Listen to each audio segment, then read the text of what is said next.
राधे राधे, हर हर महादेव। प्रिय श्रोतागण, आप सभी का हार्दिक स्वागत है। आज आप श्रवण करेंगे शिव महापुराण कथा अध्याय के 26वें दिन।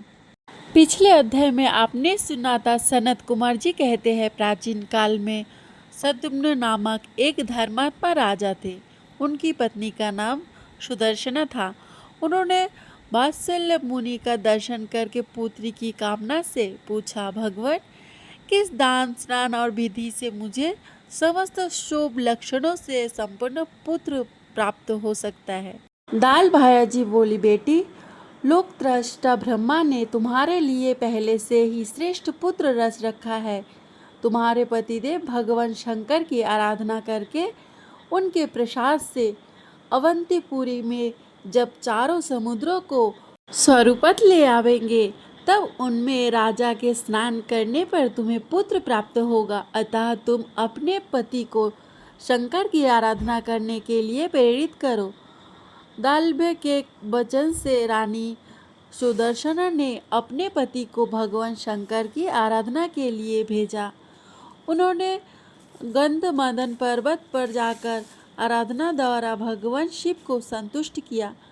संतुष्ट होने पर शंकर जी बोले, राजेंद्र, तुम अवंतीपुरी को जाओ, वहां तुम्हें सुंदर पुत्र की प्राप्ति होगी।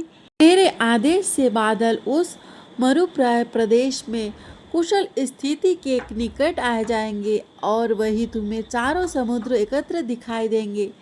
न श्रेष्ठ, तुम्हारे प्रार्थना करने पर वे सभी समुद्र अशंखला द्वारा सदा निवास करेंगे। ऐसा कहकर महादेव जी अंतर्ध्यान हो गए। तब राजा सुद्युम्न अपनी पत्नी के साथ कुशल स्थली में गए और वहां उन्होंने राजस्थल के समीप चारों समुद्रों को आया हुआ देखा। देखकर उन सबको नमस्कार किया। सुद्युम्न को नमस्कार करते देख वे समुद्र बोले, सुब्रत, कोई उत्तम वरदान मांगो। तब उन्होंने समस्त शुभ लक्षणों से युक्त पुत्र मांगा और इस प्रकार कहा, जब तक यह पृथ्वी स्थित है तब तक इस राजस्थल के समीप आप सब लोग निवास करें। समुद्र ने कहा, राजन, जब तक इस कल्प का अंत ना हो जाएगा तब तक हम सब लोग यही स्थित रहेंगे और हमारे जल में स्नान करने मात्र से तुम्हें समस्त शुभ लक्षणों से युक्त पुत्र की प्राप्ति होगी। इसलिए यहाँ स्नान करो। व्यास जी, इस प्रकार राजा सुद्युम्न ने अवंतीपुरी में चारों समुद्रों को उतारा है। जो वहाँ की यात्रा करता है उसके पुण्य फल का वर्णन सुनो। मनुष्य को चाहिए कि वहाँ महापुण्यमय सार समुद्रों में स्नान करके भक्ति पूर्वक पितरों का श्राद्ध करे। फिर स्थल भाग में विद्वान पार्वती वल्लभ महादेव जी की पूजा करे। तत्पश्चात तांबे का एक पात्र लेकर उसे नमक से भर दे और उसमें कुछ सुवर्ण रखकर दे वेद वेदिता ब्राह्मण को दान कर दे।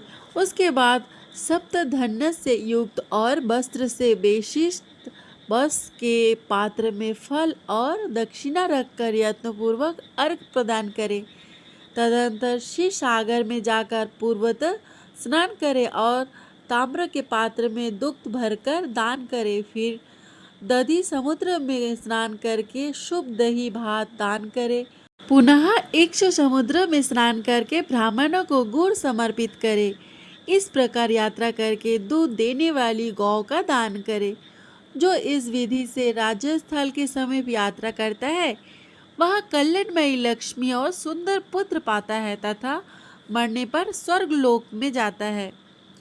सनत कुमार जी कहते हैं, व्यास जी, क्रीड़ा करते हुए भगवान शंकर ने शंकर वापी नामक एक शुभ महातीर्थ का निर्माण किया है। जो मनुष्य रविवार युक्त अष्टमी को उक्त शंकर वापी में पूर्व आदि दिशाओं के क्रम से सभी दिशाओं और कोनों में एवं वापी के मध्य भाग में भी स्नान करके ब्राह्मण को भविष्य न्यायुक्त नूतन कमंडलू देता है और उन्हें शाक एवं मूल फल अर्पण करता है, वहाँ यह लोक और परलोक में जो संपूर्ण भोगों से संपूर्ण स्थान है वहाँ जाता है और उत्तम ऐश्वर्य भोगता है।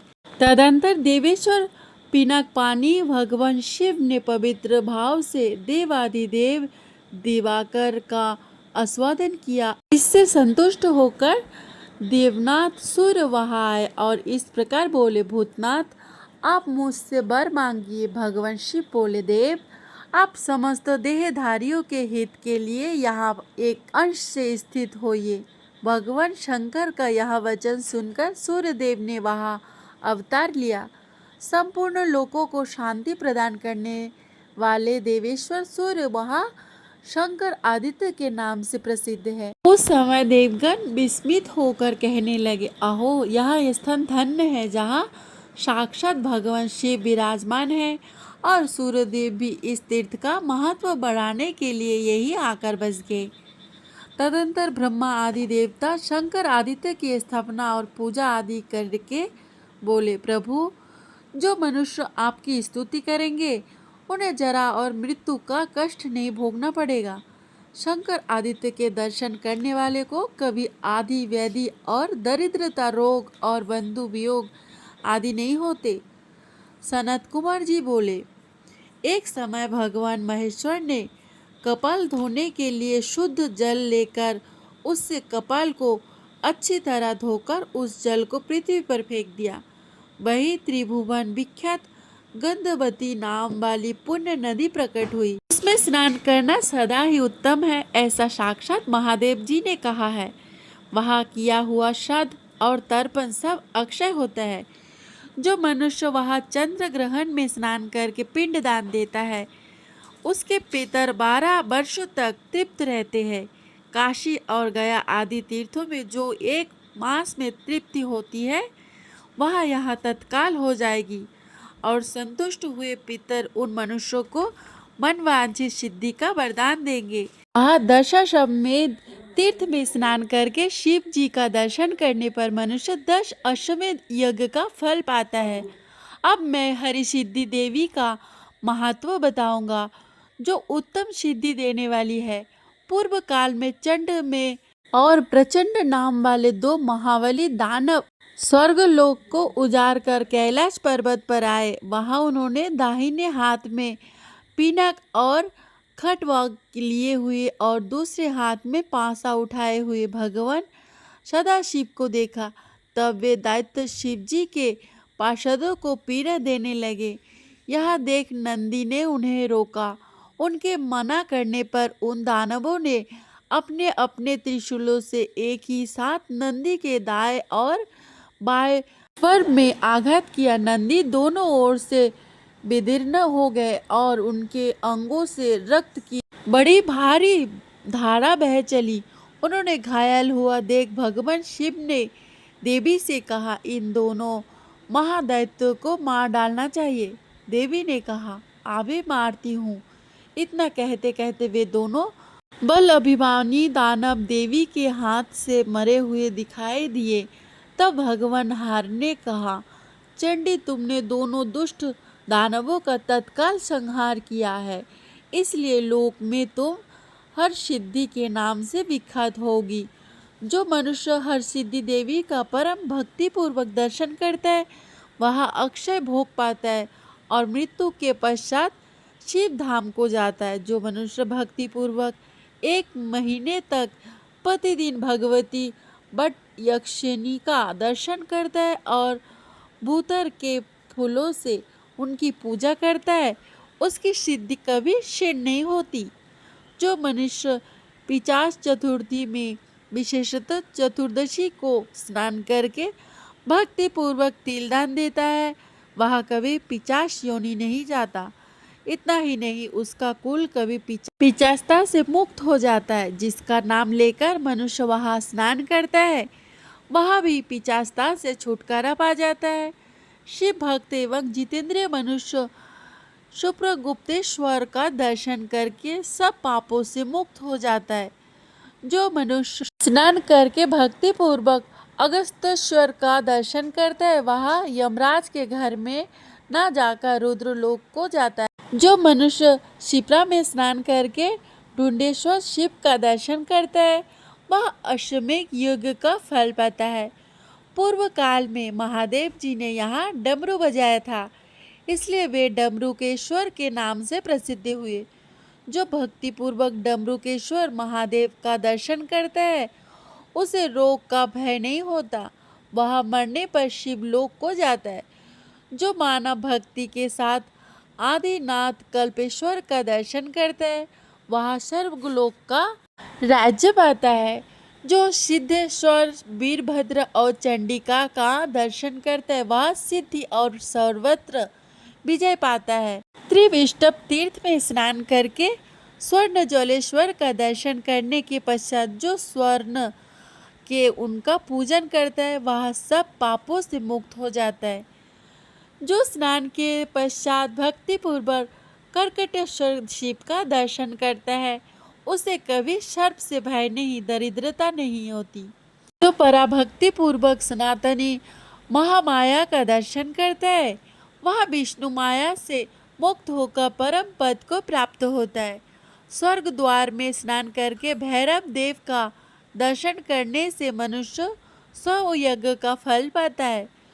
जो शिव सरोवर में स्नान करके हनुमतकेश्वर का दर्शन करता है वह कोटि कोटि सहस्त्र कल्पों तक वायुलोक में आनंद भोगता है। व्यास जी बोले, भगवान आपने जिस हनुमत केश्वर की चर्चा की है उनकी सनातन कथा कहिए।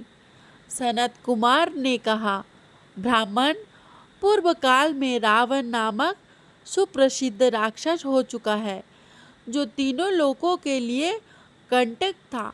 भगवान विष्णु ने श्री रामचंद्र जी का अवतार धारण करके उसे लंका में मार गिराया। दुष्ट रावण का वध करके जानकी नंदिनी सीता को साथ ले वे वानर और भालुओं सहित अपनी नगरी अयोध्या को लौटे। वहाँ राज्य पाकर श्री रामचंद्र जी ऋषियों से घिरे हुए बैठते और कथा सुनाते थे। एक दिन कथाओं के अंत में श्री राम ने मुनि श्रेष्ठ अगस्त्य से पूछा, मुनि, भगवान शंकर और हनुमान जी में कौन अधिक बलवान है? तब मुनिवर अगस्त्य ने दशरथ नंदन श्री राम से कहा, प्रभु, युद्ध और शौर्य में जैसे भगवान महेश्वर की कहीं उपमा नहीं है, इसी प्रकार वायुनंदन हनुमान को भी समझना चाहिए।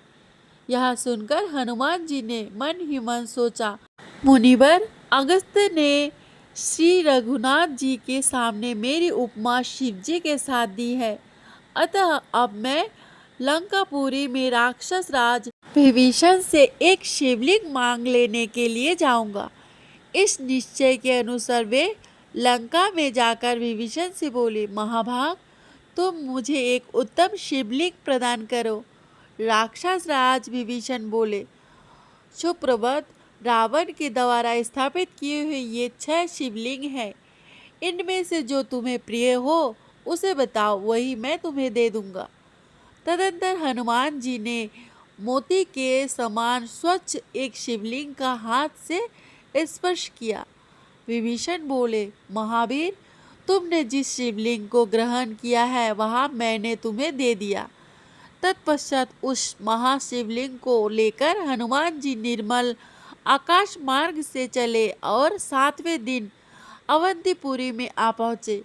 वहाँ रुद्र सरोवर के तट पर उसे स्थापित करके उन्होंने सरोवर में स्नान किया और महाकाल जी की पूजा के लिए जाने का विचार किया। उस समय हनुमान जी ने उस लिंग को उठा लेने की चेष्टा की, किंतु उठाने में सामर्थ न हुए।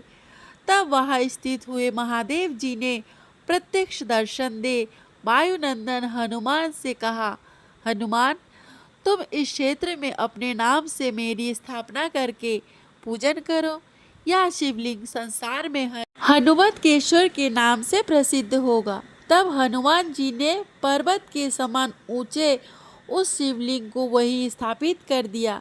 जो मनुष्य शनिवार को हनुमतकेश्वर शिव का दर्शन करता है उसे शत्रु का भय नहीं होता और वह संग्राम में विजय पाता है। सनत कुमार कहते हैं, व्यास जी, जो मनुष्य यमेश्वर का दर्शन करता है और तिल मिश्रित जल से उन्हें स्नान कराकर कुकुम का अनुलेप दे, कमल पुष्पों से उनकी पूजा करता है, उनकी जहाँ कहीं भी मृत्यु क्यों न हो, यमराज उसके लिए पिता के समान बर्ताव करने वाले हो जाते हैं। रुद्र सरोवर नामक तीर्थ तीनों लोकों में प्रसिद्ध है। जो उस तीर्थ में स्नान करके कोटीश्वर शिव का दर्शन करता है वह सब पापों से मुक्त होता और भगवान शिव के लोक में जाता। कोटि तीर्थ में पितरों के उद्देश्य से जो कुछ दिया जाता है वह सब कोटि गुना होकर उन्हें मिलता है। कोटि तीर्थ में नहाकर जो अविनाशी पर ब्रह्मा का चिंतन करता है वह सब पापों से मुक्त हो जाता है। कार्तिक अथवा वैशाख की पूर्णिमा को सामुदायिक पुष्प तथा सुंदर वस्त्र एवं गंध आदि से महादेव जी की पूजा करें। कपूर, पुष्प, चंदन तथा अगरू इन सबको बराबर बराबर लेकर शिल पर पीस ले और उसी का महाकाल जी के श्री अंगों में अनुलेपन करे। जो इस प्रकार उनकी आराधना करता है वह उन्हीं का पार्षद होता है। रुद्र सरोवर में स्नान करके कोटीश्वर शिव का दर्शन तथा वंदन करने से तत्पश्चात मनुष्य सनातन महाकाल जी का दर्शन करने के लिए जाए। गंध, पुष्प, नमस्कार आदि उपचारों के द्वारा उन देवेश्वर शिव की भली भांति आराधना करके प्रणाम करे। तत्पश्चात कपाल मोचन तीर्थ को जाए। वहाँ वही स्थान है जहाँ देवेश्वर शिव ने पृथ्वी पर कपाल रखा था। वहाँ कपाल रखते ही एक उत्तम शिवलिंग प्रकट हुआ जो कपाल मोचन कहलाया। वह सब पापों का नाश करने वाला है। वह कृपणता छोड़कर 100 पल घी से कपाल मोचन को स्नान करावे। इतना संभव ना हो तो 50, 25 अथवा 12.5 फल घी से ही स्नान करावे। जो ऐसा करता है वह आयु पूर्ण होने पर शिवलोक को प्रतिष्ठित होता है। तत्पश्चात नमस्कार करके उत्तम कपिलेश्वर तीर्थ में जाए। प्रिय श्रोतागण, आज की कथा को यही समाप्त करते हैं। आगे की कथा अब अगले अध्याय में श्रवण करेंगे। राधे राधे।